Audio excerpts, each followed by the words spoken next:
یا رسول اللہ یا حبیب اللہ غوث اعظم بمنے بے سر السما مددی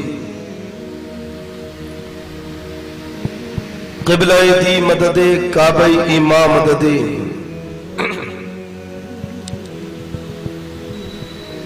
صدق و عدل و کرم و ہمت میں صدق و عدل و کرم و ہمت میں 400 شوہر ہیں ان چاروں کے کیسے آقاؤں کا بندہ ہوں رضا کیسے آقاؤں کا بندہ ہوں رضا بول بالے میری سرکاروں کی تھوڑا سا اس کے ساؤنڈ بڑھائیں یہ باکس ہے نا اسٹیج آج انشاءاللہ تبارک و تعالی امیر المؤمنین خلیفۃ المسلمین خلیفہ اول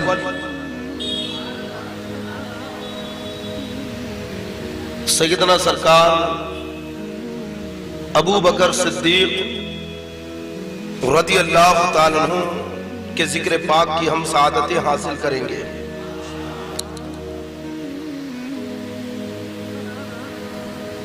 اہل سنت والجماعت کا یہ معمول ہے کہ الحمدللہ ہم صحابہ والے بھی ہیں اور اہل بیت اطہار والے بھی ہیں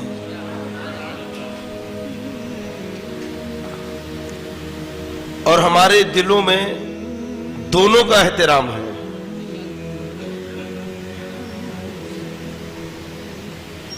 اور سیدنا ابو بکر صدیق رضی اللہ تعالیٰ عنہ کا مقام کیا ہے الصواعق محرقہ میں علامہ ابن حجر مکی رحمت اللہ علیہ نے ایک نکی کئی احادیث کریمہ کے حوالے سے سیدنا ابو بکر صدیق رضی اللہ تعالیٰ عنہ کا خلیفہ اول ہونا ثابت کیا ہے اور وہیں پر سیدنا ابو بکر صدیق رضی اللہ تعالیٰ عنہ کا مقام اور آپ کا مرتبہ بھی بتایا ہے سبحان اللہ آقا فرماتے ہیں کہ ساری خوبیاں ساری اچھائیاں ابو بکر میں ہیں بس یہ کہ ابو بکر نبی نہیں ہے اس لیے تو ہم ہر جمعہ میں اپنے بزرگوں کا جب ذکر کرتے ہیں اور بالخصوص سرکار حضرت ابو بکر صدیق کا خطبے میں ذکر کرتے ہیں تو کیا کہتے ہیں بعد الانبیاء بالتحقیق امیر المومنین ابی بکر صدیق رضی اللہ تعالیٰ عنہ بالاجماع سیدنا ابو بکر صدیق رضی اللہ تعالیٰ عنہ تمام نبیوں کے بعد پورے انسانوں میں ساری امتوں میں اگلی پچھلی ہر قوم میں تمام نبیوں کے بعد سب سے افضل حضرت ابو بکر صدیق رضی اللہ تعالیٰ عنہ سبحان اللہ کل بڑی اچھی سیٹنگ تھی کل جیسا تھا ویسا کل دیکھا نا زور نہیں پڑ رہا تھا آج تھوڑا زور پڑ رہا ہے درود پاک پڑھیں صلی اللہ علیہ وسلم صلاۃ و سلام علیک یا رسول اللہ صلی اللہ علیہ وسلم اللہ کے نبی صلی اللہ تعالی علیہ وسلم حضرت ابو بکر صدیق رضی اللہ تعالی عنہ کے اوپر بہت فخر فرمایا کرتے تھے اور خود فرماتے ہیں کہ جب دوسروں نے ایمان لایا بہت سوچا کئی سوالات کیے لیکن ابو بکر نے میرے اعلان کو سنا اور ایمان لا لیا اچھا سب سے خاص بات یہ ہے کہ حضرت ابو بکر صدیق رضی اللہ تعالیٰ عنہ رسول پاک صلی اللہ تعالیٰ علیہ وسلم سے عمر میں 2 سال چھوٹے تھے، اور سرکار دو عالم صلی اللہ تعالیٰ علیہ وسلم کے بچپن کے ساتھیوں میں سے سرکار سے حضرت ابو بکر کا دوستانہ یہ بچپن سے ہے، اور یوں سمجھ لیجئے کہ روز ازل سے صداقت کے لیے اللہ نے حضرت ابو بکر صدیق رضی اللہ تعالیٰ عنہ کو چن لیا تھا نبی کی خلافت کے لیے، نبی کی دوستی کے لیے، بلکہ نبی کے یار غار اور نبی کے یار قبر کے لیے حضرت ابو بکر کو شروع سے چن لیا اللہ نے۔ اس لیے تو جب آپ اپنے باپ ابو قحافہ کے ساتھ، اپنے والد ابو قحافہ کے ساتھ پہنچے ہیں، بچپنے کا زمانہ حضرت ابو بکر صدیق کا، ان کے والد انہیں ایک بت کدے میں لے کے گئے، بت خانے میں، اور پتھر کی مورت کے سامنے کھڑا کر دیا کہ اے ابو بکر یہ ہمارا خدا ہے، اسی سے ہم پانی مانگتے، اسی سے بارش مانگتے، اسی سے رزق مانگتے ہیں۔ کھڑا کیا، چلے گئے، حضرت ابو بکر نے ایک پتھر اٹھایا اور دم مارا، اتنے میں ان کے والد آ گئے، کہا یہ کیا کر رکھے ہو؟ حضرت ابو بکر صدیق نے کہا تھا نہ یہ بولتا ہے نہ سنتا ہے، یہ کیا ابو بکر کا خدا ہو سکتا ہے؟ والد ناراض ہوئے حضرت ابو بکر کو ان کی والدہ کے پاس، حضرت ام الخیر رضی اللہ تعالیٰ عنہ جو بعد میں صحابیہ ہو گئی۔ اچھا، حضرت ابو بکر صدیق ہی وہ مبارک صحابی کی جن کی 4 پیڑھی صحابیت کی منزل پہ فائز ہے۔ آپ کے والد بھی صحابی، آپ بھی صحابی، آپ کے بیٹے بھی صحابی اور آپ کے پوتے بھی صحابی۔ حضرت سیدنا ابو بکر صدیق رضی اللہ تعالیٰ عنہ نے کبھی بت پرستی نہیں کی،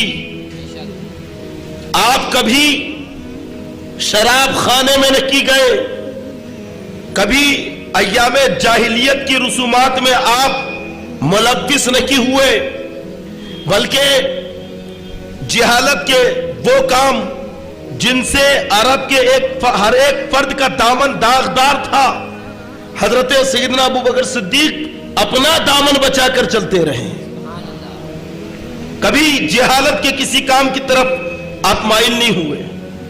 اور جب آپ سفر شام کی طرف گئے، اللہ کے نبی صلی اللہ تعالی علیہ وسلم نے مکہ شریف میں اعلان نبوت فرما دیا، 40 سال کی عمر میں آپ نے اعلان نبوت کیا۔ لوگوں نے یہ سمجھ لیا کہ 40 سال کے بعد نبوت ملی، کچھ لوگوں نے تو یہی اڑا دیا، لیکن آقا فرماتے کنتو نبیوں وآدم بین الماء والتین، میں اس وقت بھی نبی تھا جبکہ حضرت آدم علیہ السلام مٹی اور پانی کی منزلیں طے کر رہے تھے۔ حضرت آدم علیہ السلام آب و غل میں تھے، خمیر آدم پہ رحمت اور غم کی بارش برس رہی تھی، آقا فرماتے میں اس وقت بھی نبی تھا۔ 40 سال کے بعد تو مصطفیٰ نے اعلان کیا ہے، لوگوں کو بتایا ہے، نبی تو آپ حضرت آدم سے بھی پہلے ہیں، اللہ نے سب سے پہلے آپ کے ہی نور کو پیدا کیا ہے۔ سیدنا ابو بکر صدیق رضی اللہ تعالیٰ عنہ ملک شام کے سفر پہ تجارت کے لیے گئے، اور مکہ شریف میں سرکار نے اعلان نبوت فرما دیا۔ ادھر حضرت ابو بکر صدیق کو خبر نہیں ہے۔ ایک مقام پر آپ واپسی میں ایک مقام پہ آپ ٹھہرے، خیمہ زن ہوئے، جہاں قریب میں ایک راکب کی خانقاہ تھی۔ آپ خیمے میں سوئے ہیں، محو استراحت ہے، ایک خواب آپ دیکھتے ہیں کہ آپ کے آنگن میں چاند اور سورج اتر کے آ گئے۔ بیدار ہوئے تو اپنے غلام سے کہا کہ بڑا اچھا خواب میں نے دیکھا ہے، ایسا لگ رہا ہے کہ اس کی تعبیر بھی بہت اچھی ہوگی، جہاں یہ قریب میں ایک گرجا ہے، خانقاہ ہے، یہاں لگتا ہے کوئی پڑھا لکھا جانکار راہب رہتا ہے، جا اس سے جا کر میرے خواب کی تعبیر پوچھ کر آ۔ جب غلام گیا اور جا کے کہتا ہے کہ راہب میرے آقا نے ایسا ایسا خواب دیکھا ہے، یعنی اس نے دیکھا کہ چاند اور سورج اس کے آنگن میں اتر کے آ رہے ہیں، اس کی تعبیر کیا ہے؟